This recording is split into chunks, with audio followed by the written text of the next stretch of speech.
नमस्कार, एनडीटीवी राजस्थान देख रहे हैं आप और मैं हूं आपके साथ शिवानी मिश्रा। राजस्थान के कई लोक नृत्य हैं जिसकी अपनी एक परंपरा होती है, अपनी एक अलग पहचान होती है और ये नृत्य लोक संस्कृति की जीती जागती उदाहरण है। सबसे खास बात यह है कि लोग आज भी इन परंपराओं का निर्वहन कर रहे हैं। आज आपको हम ऐसे नृत्य के बारे में बताने जा रहे हैं जिसमें लोग तपस्या और त्याग करते हैं। इस लोक नृत्य का नाम है गवरी।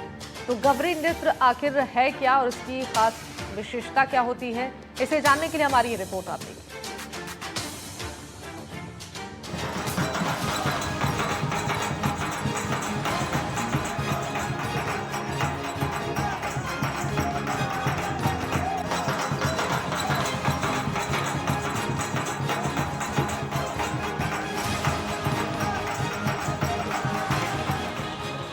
क्या आपने ऐसे लोक नृत्य के बारे में सुना है जिसमें लोग त्याग और तपस्या करते हैं? त्याग भी ऐसा जिसमें घर छोड़ना, हरी सब्जियां छोड़ना, नंगे पांव रहना और बिना बिस्तर के जमीन पर सोना।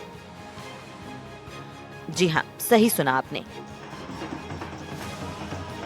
ऐसा लोक नृत्य मेवाड़ की भूमि पर आज भी होता है और इसका नाम है गवरी लोक नृत्य।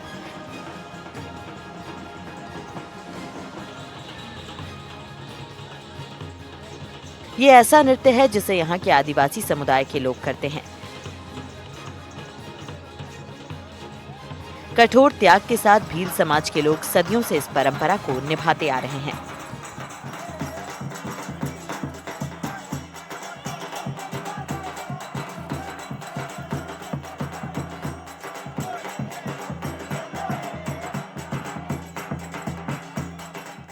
मेवाड़ का विश्व प्रसिद्ध लोक नृत्य गौरी का मंचन आप देख सकते हैं मेरे पीछे हो रहा है। 40 दिन की त्याग तपस्या के भरपूर ये लोक नृत्य उदयपुर के होकर के पास में आयोजित हो रहा है। अभी इस नृत्य के अंदर देवी देवताओं की पूजा अर्चना के साथ ही खेल कहानियां भी दिखाते हैं और हर एक कहानी का एक मैसेज छिपा रहता है। अभी खेल चल रहा है, आप देख सकते हैं किस तरह से यहाँ पर जो किरदार है, कलाकार है, इस कलाकार जितने भी इसमें शामिल होते हैं अलग अलग किरदार लेकर अपने साथ में आते हैं और 40 दिन तक अलग अलग जगहों पर इन लोक नृत्यों का आयोजन किया जाता है और लोक नृत्य में जो कलाकार होते हैं वो 50 से ज्यादा इसमें कलाकार शामिल होते हैं। बीच में आप देख सकते हैं वो स्थापना जहाँ पर गौरी होती है उसी जगह पर त्रिशूल लगाकर स्थापना की जाती है, क्योंकि ये गौरी जो होती है भगवान महादेव और पार्वती के रूप में एक स्थापना की करने के बाद में उनकी पूजा अर्चना की जाती है। गवरी नृत्य सदियों से राजस्थान के अंचलों में किया जाता रहा है। ये भील लोगों द्वारा प्रस्तुत की जाने वाली एक प्रसिद्ध लोक नृत्य नाटिका है। देवताओं को खुश करने के लिए गवरी नृत्य समूह में किया जाता है। गवरी लोक नृत्य की शुरुआत राखी के अगले दिन से होती है, जो तकरीबन 40 दिनों तक चलती है। गवरी करने वाले कलाकार या यूं कहें कि इस परंपरा को निभाने वाले अपने घर को छोड़ देते हैं। न पैरों में चप्पल पहनते हैं, न हरी सब्जियां खाते हैं, बिछावन पर ना सोकर जमीन पर सोते हैं।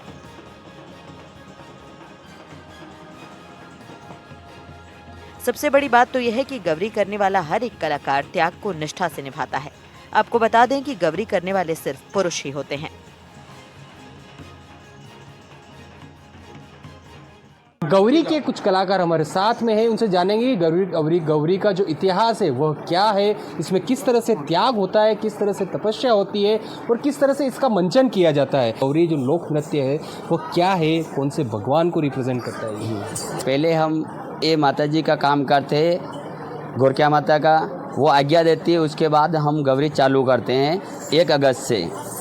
इसमें से फर्स्ट में खेल निकलता है भूत का, उसके बाद में कालुकीर का खेल निकलता है और हम सब टीम मिल के खेल करते हैं। क्या क्या त्याग करते हो? कहते हैं कि आप घर पूरा छोड़ देते, घर पे नहीं जाते हैं। हाँ। और राखी के अगले दिन से शुरुआत होती है इसकी। तो गौरी चालू करते हैं तो हम घर पे नहीं जाते, चंपल नहीं पहनते और समझना उपास रहते हैं। शाम को खाना खाते 5 आदमी और गौरी वाला टीम वाला है वो 2 टाइम खाना खाते हैं, वो 5 जने उपास रखते हैं।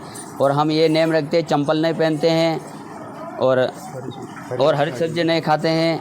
ये पूरा नेम हमारा है और माता जी की आज्ञा से हम ये काम चलाते हैं। अच्छा, कौन से भगवान का इसमें स्मरण किया जाता है? कौन से भगवान शिव, भगवान माता पार्वती, इनका? महादेव के आज्ञा से हम चलते हैं और गौरादेव और पार्वती दोनों साथ में रहते हैं और माँ चामुंडा भी साथ में रहती है। उसके आगे हम ये नृत्य प्रोग्राम करते हैं। गौरी माँ गौराज्या यानी माता पार्वती को प्रसन्न करने के लिए की जाती है। कहा जाता है कि इस परंपरा की शुरुआत राजसमंद के खमनौर के उनवास से हुई थी, जहां देवियों ने पहली बार बाड़ी लगाई थी, लेकिन एक राजा की 1.25 लाख की फौज ने आक्रमण कर दिया। वहीं उनवास के राजा ने अपनी जान देकर पेड़ों की रक्षा की थी, जिसके बाद मां अम्बा प्रकट हुई और जैसे ही आक्रमण करने वाले राजा ने कुल्हाड़ी चलाई तो प्रलय आ गया। देवी ने कहा था कि पेड़ कटेंगे तो प्राण घटेंगे, पेड़ बचेंगे तो पृथ्वी बचेगी। इसी संदेश के साथ गौरी लोक नृत्य होता है।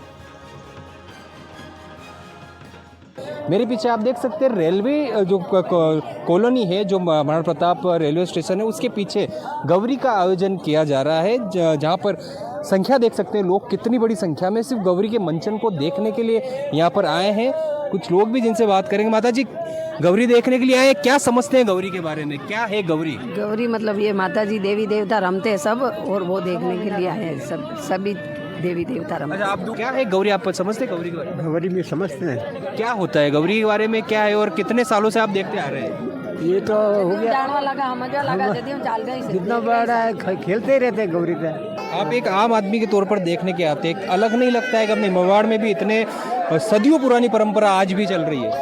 ये परंपरा ऐसे चल रही है कि यहाँ के जो मेवाड़ के अपने जो महाराणा जो राजा से महाराणा प्रताप से उनके उत्सव से चित्तौड़ के किलों से चलती आई चुकी है, और ये हर गांव में और हर मेवाड़ के अंदर ये रमती है। आप बताएं, आप कितने सालों से देख रहे होंगे बाबूजी, क्या लगता है आपको मेवाड़ में इतनी बड़ी विरासत है अपने? ऐसा ये मैं बचपन से देखता आ रहा हूँ, मुझे बहुत शौक है इस देखने का। ये गौरी ये राखी के दूसरे दिन ली जाती है और पूरे मेवाड़ अंचल में अपने ये अरावली वाला इसके अंदर ये ज़्यादा लोग ये इसका खेलते हैं और मुझे बहुत अच्छा लगता है।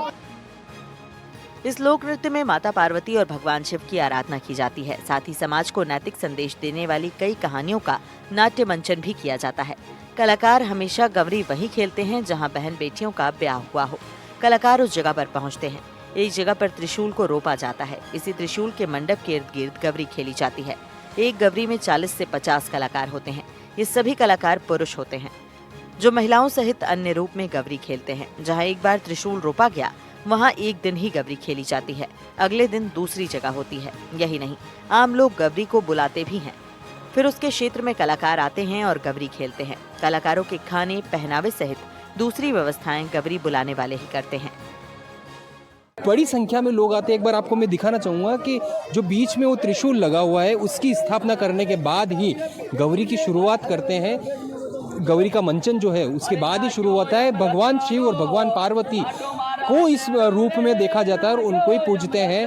और ये जो खेल देख रहे हैं आप, ये खेल भी उसी गौरी का रूप है कि एक महिला जो अलग महाराजा और राजा की जो कहानी है वह कहानी बता रही है। और लोग जो है बड़ी संख्या में पीछे देख सकते हैं, लोग जो है इसको देखने के लिए उमड़ रहे हैं। और ले भी कहते हैं कि धीरे धीरे ये संख्या जो है शाम तक 3 बजे के बाद में और ज़्यादा बढ़ती जाएगी। और शाम को जो बड़ी संख्या में जो बेहतर जो नृत्य होंगे वो नृत्य किया जाएगा। बाबूजी, गौरी देखने के लिए आए हैं, कितने सालों से देख रहे हो और क्या लगता है आपको इस गौरी को? कम से कम 55 साल से मैं देख रहा हूँ और गौरी जैसा खेल कोई है ही नहीं, सबसे प्यारा खेल है।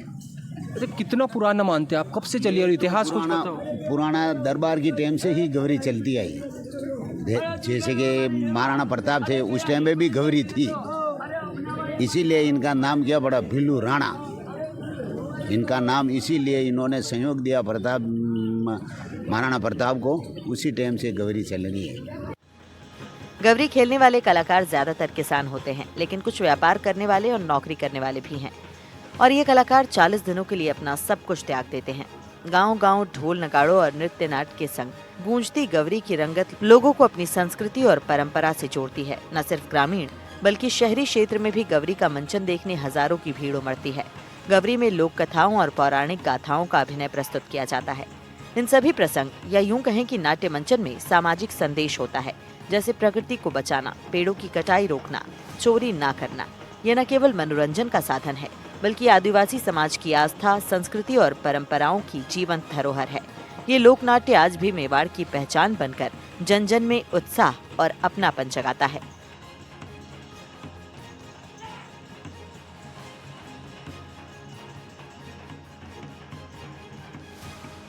हर एक जो नाट्य मंचन या खेल होता है, उस हर एक खेल का एक सामाजिक मैसेज होता है, समाज के लिए मैसेज होता है। जैसे पेड़ ना काटें सहित सुरक्षा के भाव सहित अन्य जो अलग अलग खेल के अलग अलग और साथ में जो हिस्टोरिकल चीज़ें हुई है, जो घटनाएं घटित हुई है, उन घटनाओं को भी यहाँ पर प्रदर्शित किया जाता है, जिसके बारे में लोग काफ़ी कम जानते हैं। ये पूरा सेटअप है इनका, यहाँ पर पूरी तरह से तैयार होते हैं। और ख़ास बात ये है कि इसमें कोई भी महिलाएं नहीं होती है, किसी प्रकार से महिलाएं जो है इसमें त्याग या तपस्या करने नहीं, पुरुष ही अपने घरों से निकलते हैं राखी के अगले दिन, ठंडी राखी के दिन, और उसके 40 से 45 दिन तक ये पूरी तपस्या रहती है। बिछौने पर नहीं सोना, चप्पल नहीं पहनना, किसी भी मादक पदार्थ का सेवन नहीं करना, और उपवास भी रखे जाते हैं। और नंगे पैर यहाँ पर पूरी गौरी का मंचन किया जाता है। देखने के लिए हजारों की संख्या में अलग अलग जगहों पर, जैसे उदयपुर के अभी रेलवे जो महाप्रताप रेलवे स्टेशन है, उसके पीछे रेलवे कॉलोनी है, यहाँ पर मंचन हो रहा है। इसी तरह अगले दिन दूसरी जगह मंचन होगा। ये पूरी तरह से सेटअप है और पुरुष ही महिलाओं सहित अन्य जो नाटक होते हैं, अन्य जो खेल होते हैं, उसी का गेटअप धारण करके और फिर मंचन किया जाता है। विपिन सोलंकी, एनडीटीवी, उदयपुर।